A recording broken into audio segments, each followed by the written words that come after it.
In the era of socialist reconstruction, during the 1930s, Soviet Russia under Stalin used architecture as the greatest art form like no other, to clearly define the power of the nation-state and to embody the political will of her master. Rather than a sweeping view, here I shall take one project as my main point: the 1935 General Plan for the Reconstruction of Moscow, showing those buildings envisioned but in the main not realized. Stalin's aim was to make Moscow, in the shortest possible time, the showpiece capital of the world's first socialist country. The plan conceived the development of the city in a unified form, with a system of highways, public spaces and embankments, with buildings embracing the ideals, achievements and dictates of the age. The preservation of the historical heritage of the city would not be considered, as it represented the former Tsarist state, an anathema to the principles of the revolution. Many ambitious projects were laid out on the drawing boards of the leading Russian architects of the time. A striking parade of monumentalism combined with patriotic art, decoration and motifs.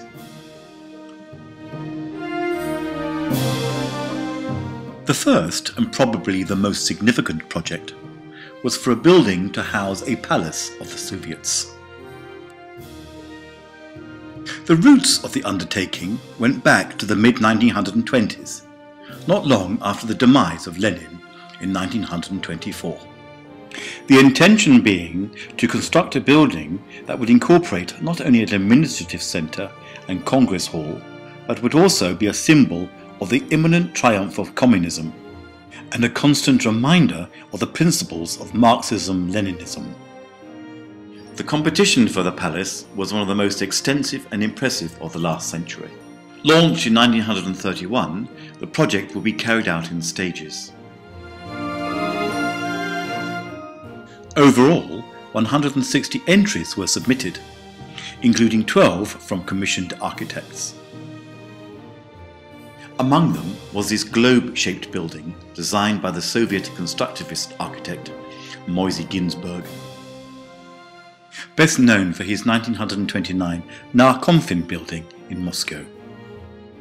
Vladimir Shuko, best known for his Lenin library being built at the time, visualized this oversized near copy of the Doge's Palace in Venice. 24 proposals were received from foreign participants, among whom were such universally acclaimed architects as the Swiss-born Frenchman Le Corbusier, with his rather low-key building, Walter Gropius, the founder of the Bauhaus School, and Erich Mendelssohn, also from Germany. The Russian architect Boris Iofan, whose House of the Government building was near completion, won the contest overall for his neoclassical concept.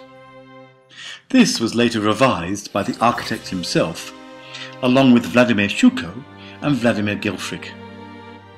The design now included a 100-meter high statue of Lenin with an outstretched hand, making the palace the world's tallest structure of its time, reaching some 1,362 feet, 415 meters, and topping both the Eiffel Tower and the Empire State Building. The site chosen for the monolith was that occupied by the Cathedral of Christ the Saviour. As a result, the cathedral was closed, blown up, and reduced to a mountain of rubble that took more than 1 year to clear. By 1939, the foundations for the new building were complete, and by the following year, the steel frames for the lower levels were erected. With the subsequent invasion of Russia by Nazi Germany, all work ceased, the steel frames being cut and used for Moscow's defense fortifications. Empty foundation hole remain unused but well guarded for the duration of the war, gradually filling over time with seepage water from the Moskva River until 1958, when the site was transformed into an open-air swimming pool, which at one time would be the world's largest. In February 1990, the Russian Orthodox Church received permission from the Soviet government to rebuild the Cathedral of Christ the Saviour on the original site. The cathedral was consecrated in the year 2000, a fitting monument for the commencement of the 21st century. In 1931, the Moscow City Soviet conducted a closed competition to construct a 1,000-room hotel, conforming to the highest standards of service at that time. Of the 6 plans submitted, the winning entry was by the young architects Savelyev and Stepran. From an urban planning perspective, the hotel had great significance, as it is located at the intersection of Moscow's main thoroughfare, Gorky Street, with the projected new Ilyich Avenue, an enormous thoroughfare leading to the Palace of Soviets. During early days of construction, plans for the facade of the future Moskva Hotel were changed to reflect the new monumental principles and classical traditions required by the Soviet Academy of Architecture. Stalin was shown both versions of the building, sketched on one sheet. According to legend, he placed his signature of approval on both. As a result, the facade of the completed hotel was asymmetrical. The building was completed, though, in 1934. However, the planned avenue was never realized. Today, Manus Square is a trace of its beginnings.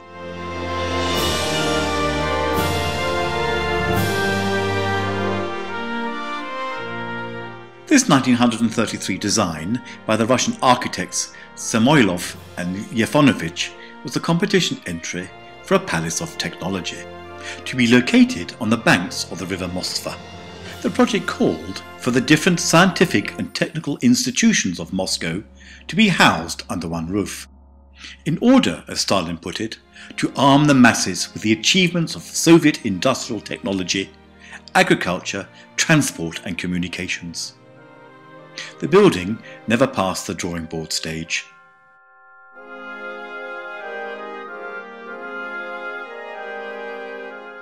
A building in Arbat Square to house the People's Defense Commissariat was visualized in 1933. The Russian architect Lev Rudnev's design conveyed an impression of the impregnability and crushing might of the Red Army. Although not realized, elements will be used in his Frunze Military Academy in Moscow, completed in 1939.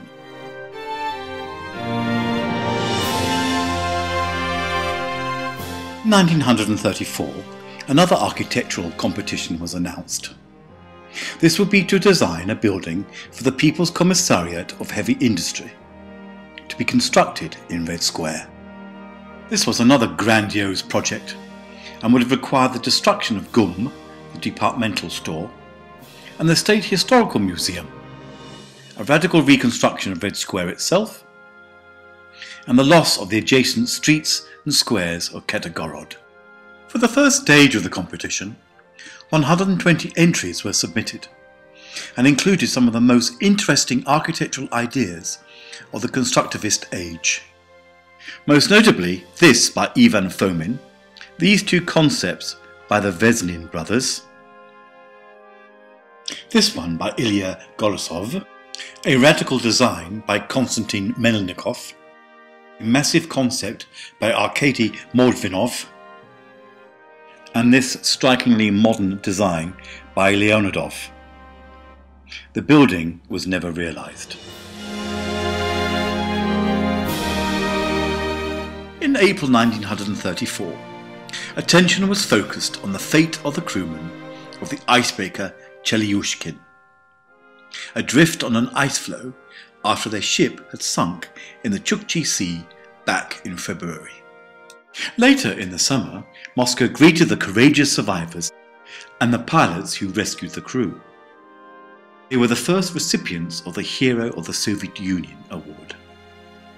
Befitting such an outstanding feat of socialist heroism, a permanent memorial was mooted, to be erected on the site beside the Belaruski railway station, to be named the Aeroflot Building.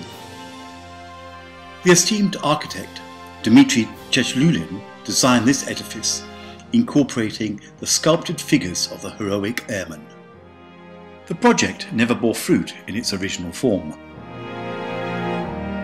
However, almost 50 years later, elements of the original design were incorporated by Chechlulin into his House of Soviets building, completed in 1981.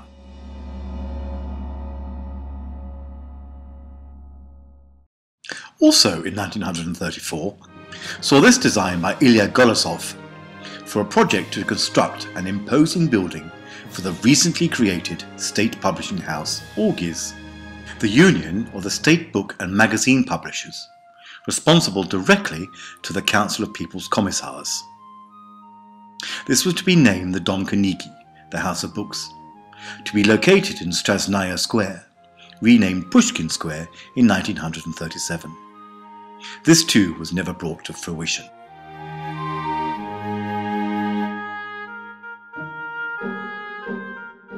In October 1942, a year into the Great Patriotic War and the beginnings of the battle for Stalingrad, the Russian newspaper Literatura и Искусство, Literature and Art, wrote the following: "The competition for a monument to the heroes of this war is drawing to a close. Some 90 projects have been submitted by Moscow sculptors and architects.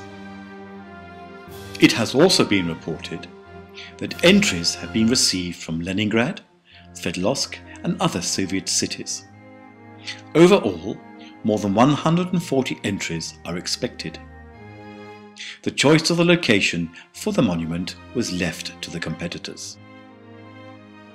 This design of the Hero's Arch by architect Pavlov suggested Red Square for the monument.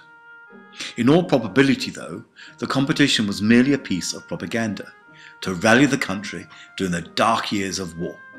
The monument was never erected.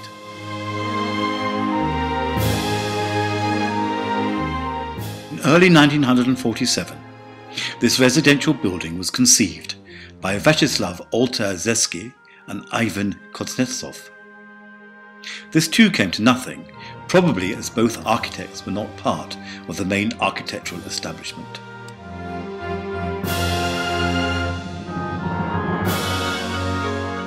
In 1947 also saw the 800th anniversary of the founding of Moscow by Prince Yuri Dolgorsky in 1147. Stalin, the father and friend of all Soviet architects as he was called, at the Council of Ministers in 1946, approved Resolution No. 53, a colossal construction project designed to convince the Soviet people and the whole world of the victorious Soviet powers' increased self-awareness. At 1 p.m. on September the 7th, during the celebrations for the founding of the city, the first stone of each building was laid at a special ceremony. Later that year, construction was begun at the following: the Moscow State University, the Hotel Ukraina, the Ministry of Foreign Affairs, the Leningradskaya Hotel, the Kotonichkaya Embankment Building, the Kutrinskaya Square Building, and the Red Gates Administrative Building. The eighth development, the Yadye Administrative Building, was never completed. Although the area had been cleared and work begun, the project was later cancelled following the 1955 resolution of the Communist Central Committee, which condemned the excesses and over-ornamentation in building design, thus heralding a new era in Soviet architecture. The ironwork was dismantled, and in its place rose the Hotel Rossiya, opened in 1967, and boasting over 3,200 rooms, and able to accommodate over 4,000 guests, and becoming the world's largest for over 25 years. 4 years after Stalin's death in March 1953, the Academy of Architects was abolished, and the period of Stalinist architecture officially came to an end.